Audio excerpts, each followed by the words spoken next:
বাসায় একের পর এক ভালো সম্বন্ধ ফিরিয়ে দিয়ে আমি বেকার আপনার হাতে হাত রেখে বলেছিলাম, আপনি প্রতিষ্ঠিত হতে যদি আরো এক যুগ সময় পার হয়ে যায় আমি অপেক্ষা করব আপনার জন্য। তবুও অন্য কারোর সাথে আমি ঘর বাঁধব না।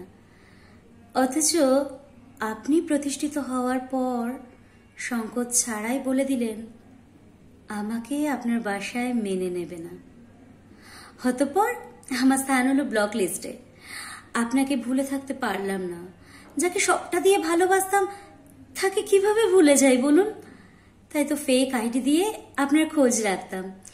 একদিন আপনার একটা পোস্ট দেখে আমার স্পন্দন যেন থেমে গেল।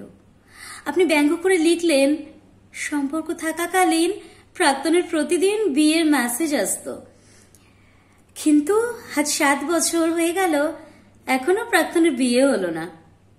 জানেন প্রিয়, বিচ্ছেদে যতটা না ব্যথিত হয়েছি তার থেকে বেশি আপনার এই কথাতে আহত হয়েছি আমি।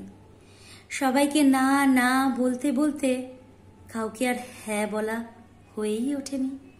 আপনার প্রস্থানে দেহের সাথে সাথে ভেতরের রংটাও বড্ড বেশি ফ্যাকাশে হয়ে গেছে। নতুন করে কারো নীড়ে আর বসা হয়নি। একলা একলাই কাটিয়ে দিয়েছি বিষাদে ভেজা সময়গুলো।